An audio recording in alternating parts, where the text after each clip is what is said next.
Selamat datang di mata kuliah Antropologi Museum Prodi Antropologi Universitas Brawijaya. Dalam perkuliahan ini saya ingin menjelaskan apa tujuan dari mata kuliah ini dan kira-kira apa yang bisa teman-teman dapatkan. Museum selama ini kita kenal sebagai sebuah tempat usang, tidak berguna, bahkan horor, gudang berdebu, serta mungkin urusan masa lalu. Apa benar demikian? Apalagi di Indonesia, museum umumnya dianggap memiliki nuansa yang membosankan. Klise. Kira-kira mengapa kita pelajari?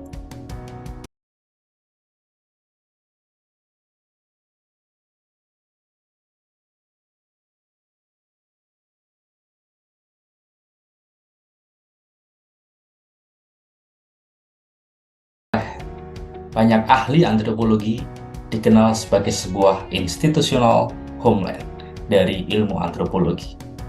Kita nanti akan belajar bahwa museum ini membidangi lahirnya disiplin ilmu yang sedang kita pelajari. Yang kedua, museum menjadi representasi perwujudan material culture atau budaya material di masyarakat. Kalau kita ingat bahwa dalam kebudayaan kita memiliki pengetahuan untuk membagi kebudayaan dari paling tidak 3 dimensi. Pertama, dimensi gagasan, kedua dimensi perilaku, dan ketiga dimensi material. Museum ini menjadi sangat representatif ketika kita mempelajari kebudayaan dalam bentuk atau dimensi materialnya. Kemudian alasan selanjutnya bahwa museum sebagai sebuah bentuk material dari kelompok masyarakat tertentu itu memiliki berbagai kepentingan yang terkait dengan aspek sosial budaya di masyarakat.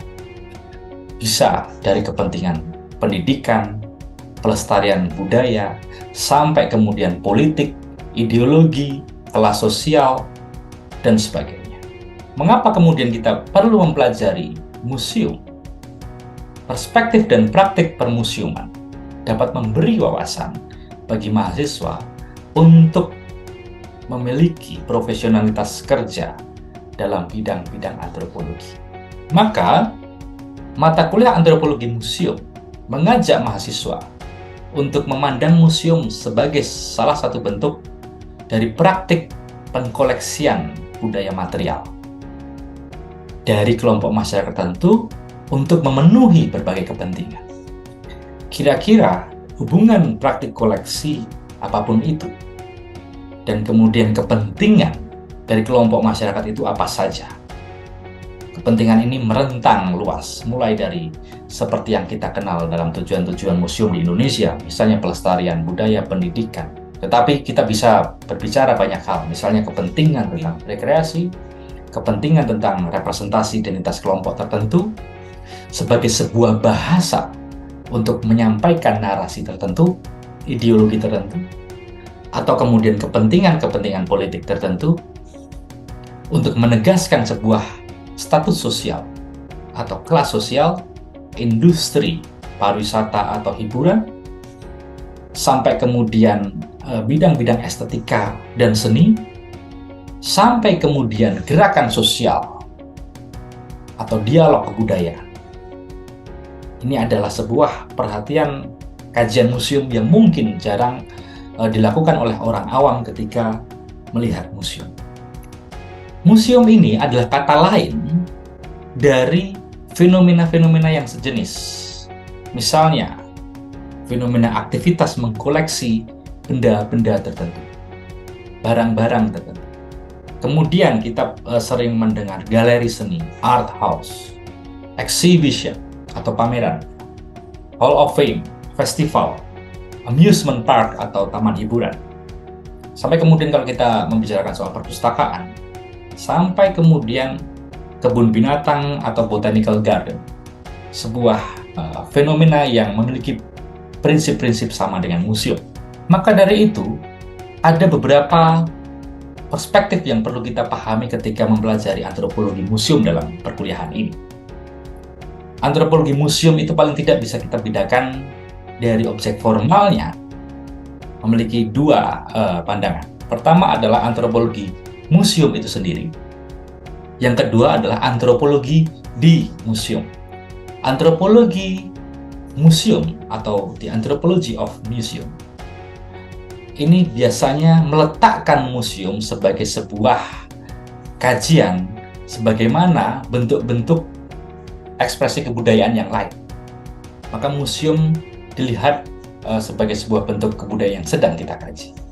Yang kedua adalah antropologi di museum atau antropologi practice in the museum. Ini adalah bagaimana antropologi mengenali praktik-praktik kerja museum. Misalnya teknik kurasi, teknik mendisplay benda, teknik mengklasifikasi benda, manajemen museum, dan sebagainya. Sehingga kita bisa kemudian membedakan. Ada yang disebut sebagai museum studies. Kalau teman-teman sering mendengar cultural studies, ini adalah museum studies, yaitu mengkaji sebuah museum sebagai sebuah bentuk kebudayaan di masyarakat. Yang kedua adalah museologi, yaitu ilmu permuseuman sendiri, terutama praktik-praktik kerja museum dalam tingkatan yang lebih konkret. Nah, dalam perkuliahan ini, kita bisa membagi tema pembahasan menjadi beberapa bagian. Yang pertama adalah museum dan antropologi. Kita nanti akan melihat bahwa kaitan antara museum dan antropologi sangat erat, di mana keduanya lahir dari rahim yang sama. Yang kedua, kita membahas tentang museum dan the cabinet of curiosity. Kita akan mengenal berbagai istilah-istilah atau konsep-konsep. Salah satunya adalah the cabinet of curiosity. Maka apa ini penting sekali untuk teman-teman pahami, akan kita sampaikan kira-kira dalam pertemuan kedua. Kemudian adalah objek dan koleksi. Ini adalah sebuah terma yang tidak kalah penting dari sebuah kajian museum. Object and collection. Selanjutnya adalah display and exhibition atau tata pajang dan pameran. Tata pajang dan pameran, display dan pameran ini adalah bagaimana museum membahasakan dirinya untuk menyampaikan gagasan atau ideologi tertentu kepada pengunjungnya atau masyarakat. Kemudian pembahasan museologi lama dan museologi baru. Kita akan melihat bagaimana paradigma tentang museologi itu berkembang. Ada yang dulunya disebut sebagai museologi, kemudian kita kategorikan itu sebagai museologi lama, dan sekarang lahir museologi baru dengan perspektif-perspektif yang lebih kontemporer. Selanjutnya ada pembahasan tentang museum dan politik kebudayaan.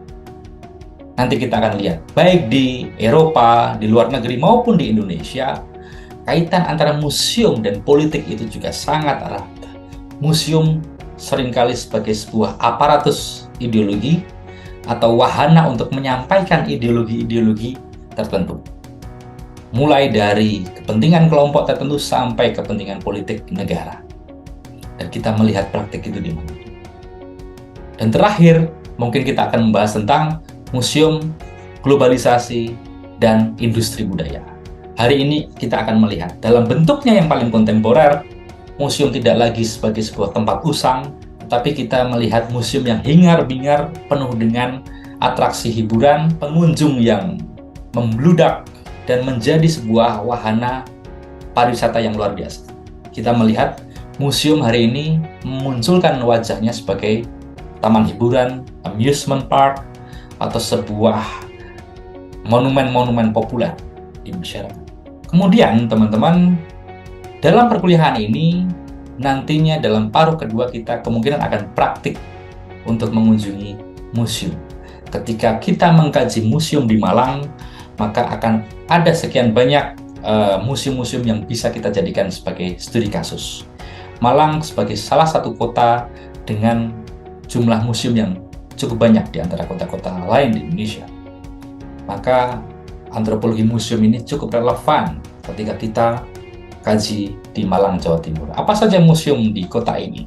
Kita bisa melihat Museum Pupurwo, Museum Brawijaya, Museum Kesehatan Jiwa di Lawang, Museum Topeng Panji, atau kemudian kalau kita berbicara tentang museum-museum dalam bentuknya sebagai taman hiburan, semacam Museum Angkut di Jatim Park, ada Museum Satwa, ada Museum Tubuh, dan sebagainya.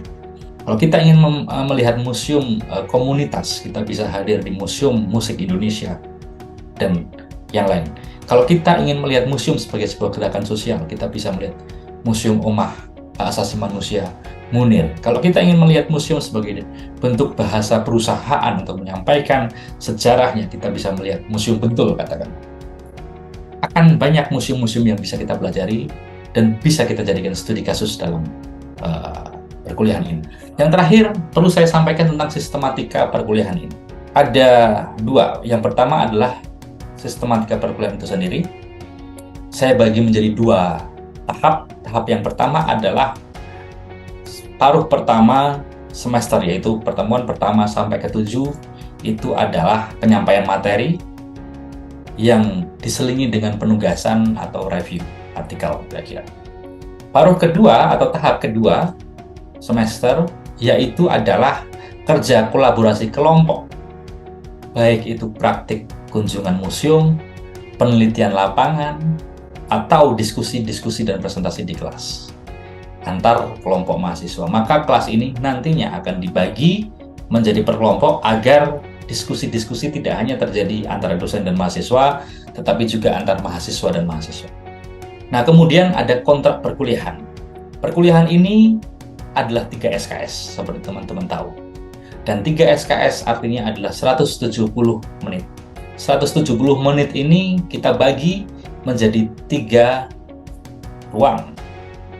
Ruang yang pertama adalah ruang 60 menit pertama, yaitu ruang di mana teman-teman belajar secara mandiri di luar kelas untuk mempelajari materi-materi yang diberikan dosen sebelum perkuliahan.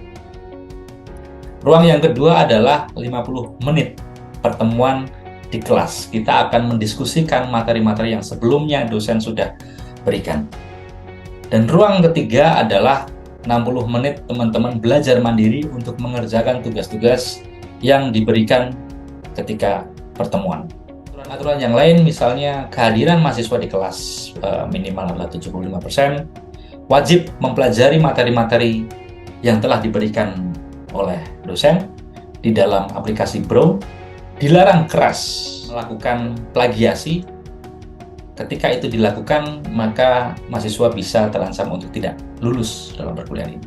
Mengerjakan seluruh penugasan yang diberikan oleh dosen, karena setiap penugasan itu memiliki elemen dalam nilai akhir. Dan terakhir adalah kolaborasi antar mahasiswa dan kelompok menjadi penilaian yang besar dalam elemen penilaian individu. Kira-kira itu yang bisa saya sampaikan dalam video perkenalan kuliah antropologi museum ini, teman-teman. Sampai berjumpa dalam pertemuan di kelas-kelas mendatang. Sampai jumpa.